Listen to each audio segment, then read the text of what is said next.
శేషచంద్ర creations Vemana శతకానికి స్వాగతం, సుస్వాగతం. వేమన శతకం నుండి ఈ ఛానల్ ద్వారా వస్తున్న 9వ పద్యం ఇది. ముందుగా ఈ పద్యాన్ని వినండి.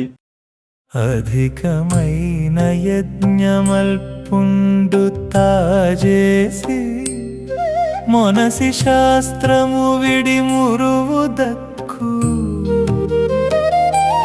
దొబ్బ నేర్చు కుక్క దుత్తలు మోసునా విశ్వదాభిరామ వినురవేమా.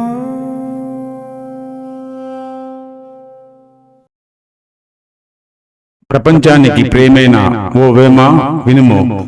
రోసివేసే గుణాన్ని కలిగిన కుక్క ఏమి నేర్చుకున్నానో దుత్తలను ఎలాగైతే మోయలేదో అలాగే అల్పుడు కూడా గొప్ప యజ్ఞాన్ని ప్రయత్నంతో పూర్తి చేసి తాను చేసిందే శాస్త్రమంటూ గర్విస్తుంటాడు.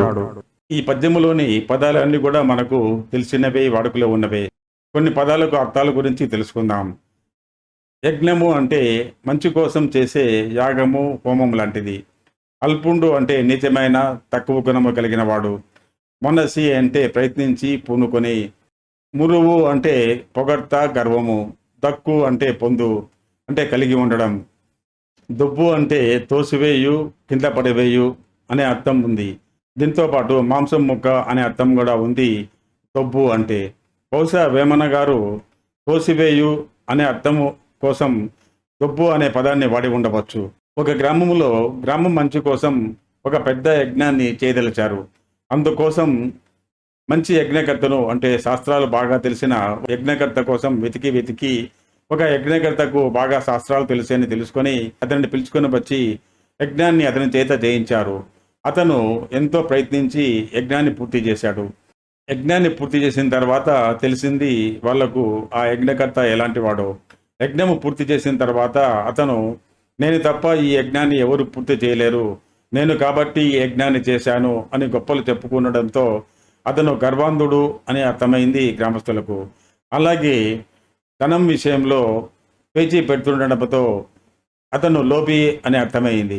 ఇక స్త్రీల వంక వక్రబుద్ధితో చూస్తుండడంతో అతను స్త్రీలోలుడు అని కూడా అర్థమైంది.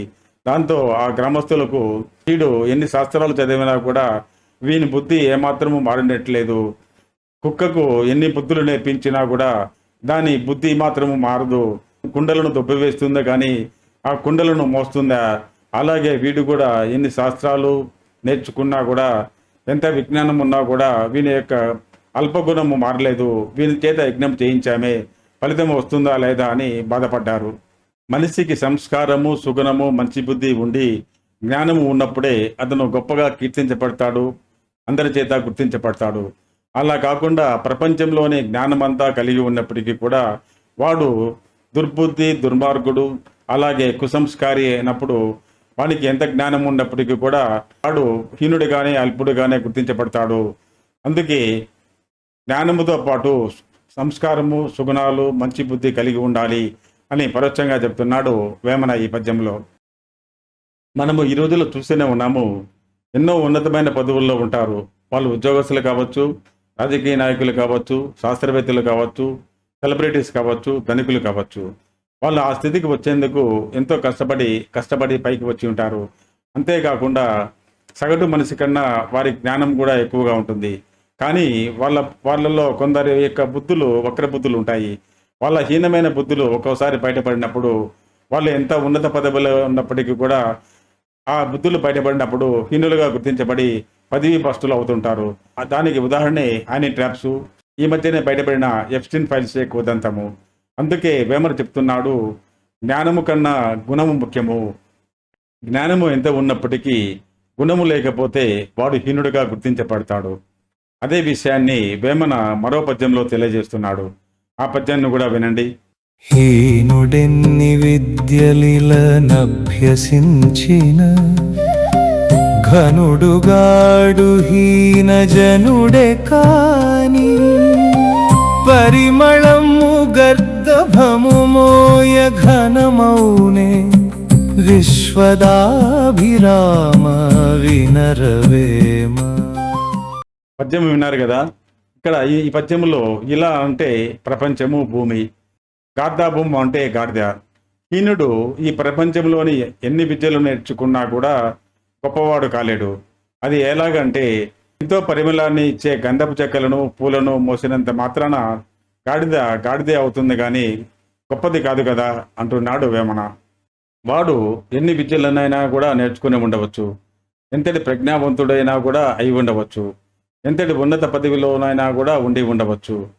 అయినప్పటికీ వాడు హీనుడైనప్పుడు వాడు గొప్పవాడిగా గుర్తించబడు. ఎలాగంటే గాడిద పరిమళాన్ని ఇచ్చే గంధపు చెక్కలను పూలను మోసినంత మాత్రాన దాని యొక్క పరిమళము గాడిద కంటది కదా. అదేవిధంగా హీనుడు ఎన్ని గొప్ప విద్యలు నేర్చుకున్నా, ఎంతటి ప్రజ్ఞా పాఠవాలు ఉన్నప్పటికీ, ఎంతటి ఉన్నత పదవుల్లో ఉన్నప్పటికీ వాడు హీనుడిగానే గుర్తించబడతాడు తప్ప గొప్పవాడిగా గుర్తించబడడు అంటూ వేమన హీనుడిని గాడిదతో పోలుస్తూ వాడు నేర్చుకున్న విద్యలను ప్రజ్ఞలను అలాగే పొందిన పదవిని గాడిద మోసే పరిమళాన్ని ఇచ్చే గంధపు చెక్కలతోనూ పూలతోనూ పోలుస్తున్నాడు. ఏ విధంగా అయితే గాడిద వాటిని మోసినప్పటికీ ఆ పరిమళము గాడిదకి ఏ విధంగా మంటగా గాడిదగానే ఉంటుందో, అదేవిధంగా వాడు ఎన్ని విద్యలు నేర్చుకున్నప్పటికీ వాడు వాటిని మోస్తున్నాడే తప్ప వాటి యొక్క గొప్పదనము వానికి అంటదు. వాడు హీనుడిగానే ఉంటాడు తప్ప గొప్పవాడిగా ఉండడు అంటున్నాడు వేమన. అల్పబుద్ధి వానికి అధికారం ఇస్తే వాడేం చేస్తాడో, వాని బుద్ధులు ఏ విధంగా ఉంటాయో వేమన ఈ పద్యంలో తెలియజేస్తున్నాడు. ఈ పద్యాన్ని వినండి. అల్పబుద్ధివానికధికారమిచ్చిన దొడ్డవారి నెల్లదొలగగొట్టు చెప్పుదినెడు కుక్క చెరుకుతీ పెరుగునా విశ్వదాభిరామ